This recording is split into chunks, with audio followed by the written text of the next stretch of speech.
Welcome, ladies and gentlemen. Today we're exploring some chilling stories with a Soviet-era vibe straight from the Russian Creepypasta Forums. Before we get started, please take a second to subscribe to the channel. And after the video, don't forget to let me know in the comments if you liked these stories. Let's get right into it. Sit back, get comfortable, and enjoy.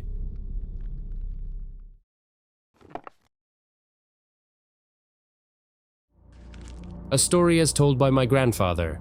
It happened in the 50s, in the city of Sovetskaya Gavan in the Russian Far East. At the time, this place wasn't marked on any map because there was a military base in the city and civilians weren't allowed in. They were building the BAM, Baikal-Amur main line back then, and my grandpa participated in the construction of the Kuznetsovsky tunnel alongside other conscripts.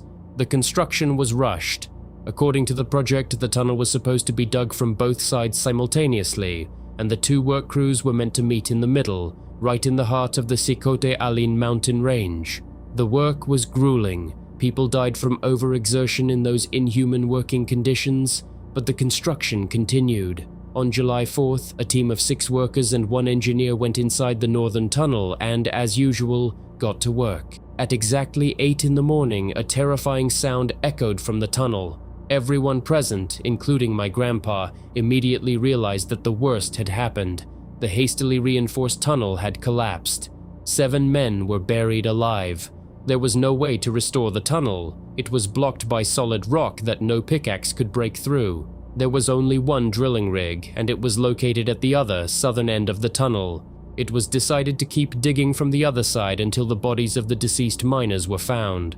A period of mourning was declared in the city, but despite this, many hoped that the miners hadn't been crushed and had managed to survive inside. According to the most optimistic estimates, it would take 3 weeks to reach their presumed location. 3 weeks of round-the-clock shift work later, the entrance to the tunnel opened up before the rescuers. A section of it had indeed remained uncollapsed. Drawn by the light of the lanterns and the shouting, only one man walked out from within. His clothes, skin, and hair were all covered in blood, and his eyes reflected pure madness.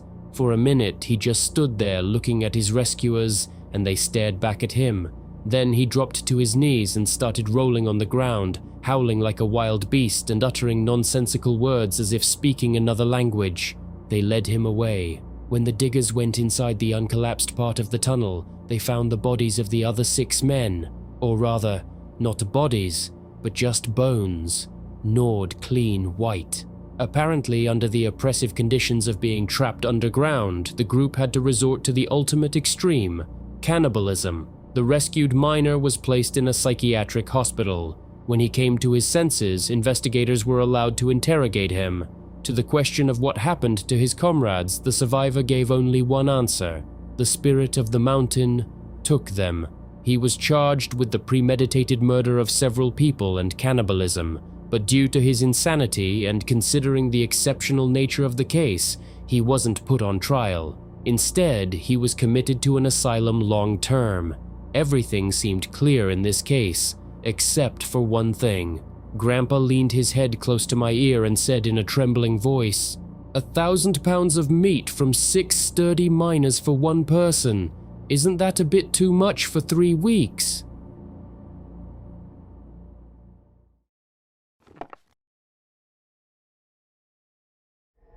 Perhaps there is nothing more mundane for Muscovites than the capital's subway.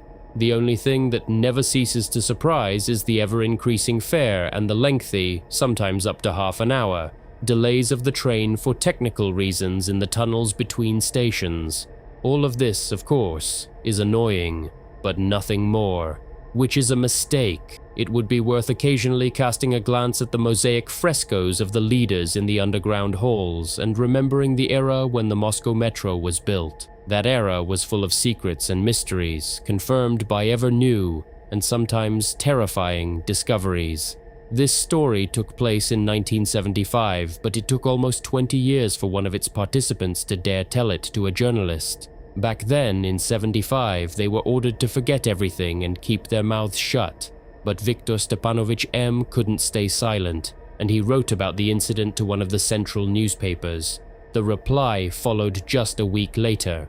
Viktor Stepanovich ended up in Kashchenko, a psychiatric hospital, from which he was released only half a year later when he officially admitted to being mentally ill and dismissed the whole incident as the ravings of a madman. What were the authorities of that time trying to hide? Here is what Victor Stepanovich M. told the journalist. When I entered the depot chief's office, my whole crew was already there. In layman's terms, we were the night tunnel inspectors of the subway. Our sector was the entire ring, circle line, and naturally I knew it quite well. I knew the dead-end tunnels, the side tracks, the civil defense warehouses, and other utility rooms. So, when I heard what the meeting was about, I didn't believe it at first. I thought it was someone's joke. Only the presence of two silent plainclothes men in the office made me believe what was happening. It turned out that yesterday, a whole 24 hours ago, an entire train with passengers and drivers had vanished on the ring. Vanished, evaporated, and nobody knew exactly where on the ring it had disappeared. There was only one report of a serious schedule disruption over the past 24 hours. A train from Beloruskaya station had arrived at Krasnopresnenskaya with a 14-minute interval. This happened at 9:16 p.m. Therefore, the ill-fated train could only have disappeared on this specific stretch. Indeed, there was a small dead end there, but even assuming that somehow a switch was triggered and the cars were automatically diverted into it, the train still couldn't have just vanished. That dead end is too short. It can barely fit 2 maintenance cars, so the rest of the train would have had to remain on the main track. But no matter how ridiculous this assumption seemed, our crew and the 2 men from state security headed exactly there. When we arrived at the spot in the maintenance car, it was around 9 o'clock in the evening. All traffic on the ring had been temporarily suspended. We stopped in front of the switch at the turn into the dead end and got out to inspect the tracks. Then we ventured deeper into the tunnel, right up to the wall. There was nothing unusual about the stone arches. Suddenly, a muffled rumble echoed, and we felt a barely perceptible tremor beneath our feet. Before I could figure out that it was the machinery of the second shift tunnelers starting up in the adjacent tunnel, the switch behind us shifted with a loud clank, and immediately, the entire wall of the dead end began to slide upwards. We were so stunned by this eerie sight that we were literally rooted to the spot. A few moments passed and a gigantic, brightly lit hall opened up before us. It resembled a subway station, but with only a single track on which the missing train stood. The rumble sounded again and the wall of the dead end began to slide back down. As if on command, we bolted from our spots and threw ourselves into the shrinking gap. The wall closed behind us and the lights in the ominous station went out. Amidst this sinister darkness, only the train cars glowed with a dim standby light. We turned on our flashlights and, whispering among ourselves, headed toward the train. The first thing we noticed was that the last car was severely crumpled. Apparently, the descending wall had clipped the roof of the car before it could fully slip underneath, and only then had the entire train come to a halt. There were no people in sight. We shouted several times into the massive empty hall, hoping someone would answer, but it was in vain. The silence that followed our shouts made it feel especially creepy. There was a sense that none of this was real, that time and life itself had stopped here. We walked through all the cars but found no one, even though there were plenty of signs that people had been there. It seemed that the passengers of the ill-fated train had spent at least several hours here. Empty tin cans were scattered everywhere. In one of the cars, belongings were arranged as if someone had been sleeping there. Right on the platform, we found the ashes of a dead campfire made mostly of newspapers and magazines. A baby stroller with a pacifier inside stood nearby. I have to say, we were highly on edge from what we had seen, and I personally was pretty terrified and suggested we get out of there as quickly as possible. But there was apparently no tunnel or any exit at all from this hall. We searched every corner, convincing ourselves that there had to be a way out because the people who had been on the train had somehow left the station. After an hour of fruitless searching and attempting to find the mechanism that raised the wall, it suddenly went up on its own, and the driver of the maintenance train appeared before us. Spotting us, he yelled for us to leave the dangerous area as quickly as possible, and for good reason. Barely had we approached the maintenance train when the wall behind us dropped once more, sealing the passage to the mysterious station with its solid stone mass. On the way back, the driver explained how he had managed to free us from our stone captivity. While inspecting the tunnel walls with his flashlight, he stumbled upon an old, rust-eaten electrical distribution panel. By pressing every single lever and button on it, he managed to get the wall to rise again. Following these events, I thought long and hard about what I had seen and came to the following conclusion. Apparently, the tunneling work that had started in the adjacent tunnel caused an unwanted vibration, which triggered a contact in the forgotten electrical panel, shifting the switch from the main track to the siding. And from there, the automated systems took over. Tragically, at that exact moment, a train carrying passengers was traveling along the ring. That is how it fell into the trap. Only one thing remained unclear to me. Where did the people from the lost train disappear to?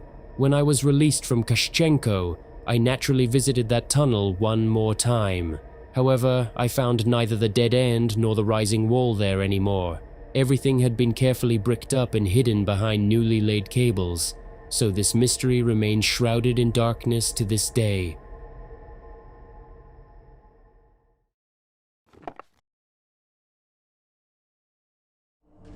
This story reached me 10th hand, or rather, by word of mouth, so it's hard to judge its authenticity. It sounds like a campfire tale, but I think it could very well have actually happened. So, in the early 1960s, a geological prospecting party was exploring either the Urals or deep in Siberia. What exactly they were looking for remains unknown. It's entirely possible it was gold or diamonds, considering that alongside the geologists, the team included a KGB officer. There was also a local guide who was more or less familiar with the area. Their heavy gear and supplies were carried by several horses, while the team themselves traveled on foot. One day, the expedition came across an abandoned village consisting of just a few blackened log cabins. The guide explained that it was an old believers' settlement, which, rumor had it, the residents had fled not too long ago because the place had turned bad. Supposedly, some evil spirit from the adjacent forest had driven them from their homes. The guide didn't know exactly what the old believers meant by this. In that era of universal atheism, such a story provoked nothing but laughter. Crazy religious fanatics, outcasts who probably hadn't even heard of socialism or World War II. What else would you expect from them? Initially, they wanted to set up camp in the village, but an earth-filled well changed their plans. It was obvious the locals had intentionally destroyed this sole water source, and a camp without water is no camp at all, especially since the horses needed a drink. Therefore, they pressed on toward a stream located about a mile or so from the village. The stream itself was just inside the forest, accessed by a barely visible old trail. They decided to pitch their camp at the forest's edge right by this path. There were 2 women on the expedition acting as cooks. While the men pitched the tents and gathered firewood, the women shuttled back and forth between the camp and the stream preparing food. They finally settled in and had dinner, but the cooks' chores continued. They had to wash the pots and other dishes and start worrying about breakfast. Fortunately, it wasn't late evening yet. The sun hadn't set. One woman sat by the stream in the woods scrubbing utensils, while the other brought her dishes and hauled pots of water back. There must have been quite a few people on the expedition. So the woman from the camp returned to the stream with another batch of dishes, only to find no one there. Well, nature calls, so she figured her partner had just stepped into the bushes. She sat and waited, but her partner didn't return. She started calling out. No answer. Alarmed, she brought the men. They fanned out through the woods, searching and shouting, but to no avail. Not far from the stream, they found the missing woman's headscarf. The guide, being an experienced hunter, examined the spot and pointed out faint tracks leading deeper into the forest. The footprints were strangely curved and extremely pigeon-toed. Only the imprint of a crooked pinky toe was visible. The other toes didn't show. They were neither bear nor human. The guide had never seen anything like them. There were no signs of blood, a struggle, or drag marks, nor were there any tracks from the woman's shoes. It appeared that an unknown something had carried the woman off into the woods. This was a severe emergency. They needed to follow the trail immediately, but as luck would have it, night was falling. They armed themselves and grabbed their eternal flashlights, widely used batteryless hand-crank dynamo flashlights from that era. However, in the dim, flickering light in the dry night forest, they quickly lost the trail. They had to return to camp and wait for dawn. They posted armed sentries. The rest of them, however, couldn't sleep. The helplessness of the situation was oppressive. They began walking along the forest edge in armed groups, calling out for the missing woman, but the forest remained silent. They walked all the way to the abandoned village. Returning to the camp again, they gathered around the fire to warm up and discuss the situation. Suddenly, the guide tensed, listening closely. Everyone immediately fell silent. Stealthily, the guide moved toward the path leading to the stream. The KGB officer followed right behind him, drawing his TT pistol. The beam of the flashlight illuminated the body of the missing woman lying on the path. She was clearly dead. Her cyanotic face bore the imprint of sudden terror. Her mouth was half open, her eyes rolled back into her head. There were several dark streaks on her cheeks and forehead, as if someone had rubbed those spots with a dirty finger. Her clothes were disheveled but intact. The expedition's medic examined the body but found no wounds or injuries. He theorized that she had died of a heart attack. A nightmarish situation. A person had died on a peaceful expedition. Who would answer for this? Who was roaming the woods nearby? Why did this someone bring the deceased's body back to the camp? There were no teeth marks on the clothes or the body, meaning the corpse had been carried by hand. So, it wasn't an animal. But the tracks weren't human either. What the hell was going on? Did that mean the old believers were right? The guide just shrugged. Even he had never heard of anything like this. In the morning, they would have to contact headquarters by radio and call for a helicopter, and, if possible, figure out what was going on. Dawn finally broke. They ate a hasty breakfast. A group of the men, along with the guide and the security officer, went to resume the search for the trail they'd lost in the night. The other cook, escorted by armed guards, went back to the stream to wash the dishes. They were scrubbing the pots, involuntarily glancing around. Suddenly, the woman saw a devil staring point blank at her from the thicket. She dropped the dishes and shrieked, pointing at the terrifying face. The monster vanished in an instant, but one of her escorts, a war veteran, reacted quickly and fired into the rustling bushes. A groan, and then silence. Cautiously, rifles raised, the men waded into the undergrowth, and there lay a wood demon, shot dead, naked, dirty black, bow-legged and bandy-armed, with gnarled fingers and crooked nails. His head was shaggy, his nose huge and flattened. Half of his hideous face and his chest were overgrown with hair. The rest of the expedition members came running at the sound of the gunshot. The medic examined the monster and declared that it was, in fact, human, just born horribly deformed and completely feral. A theory emerged that it wasn't a coincidence this monstrosity lived near the old believers' settlement. It was possible that one of the local women had gotten pregnant by a close relative and went into the forest to give birth. But upon seeing what she had brought into the world, she couldn't bring herself to get rid of the newborn. Perhaps her faith forbade it, or she decided it was a test for her sins. So she stayed and lived with him in the woods until she died. And the grown-up deformed man, instinctively remembering his mother's warmth, started visiting the village, terrifying the superstitious women. As for the cook, she evidently had a weak heart and died of fright. But the feral man didn't understand that, so he carried her off into the forest. When he realized she was dead, he decided, for whatever reason, to return her to her people. Maybe it didn't happen exactly like that. Who knows now? That's the simple, sad story. However, not everything that scares us is supernatural. So those are the stories, guys. What did you think? Let me know what you liked and what you didn't. Make sure to drop a comment with your thoughts on the stories and the video overall. Thank you so much for watching. If you enjoyed it, leave a like and subscribe to the channel. Also, be sure to check out my other videos. That's it from me for now. Catch you in the next one.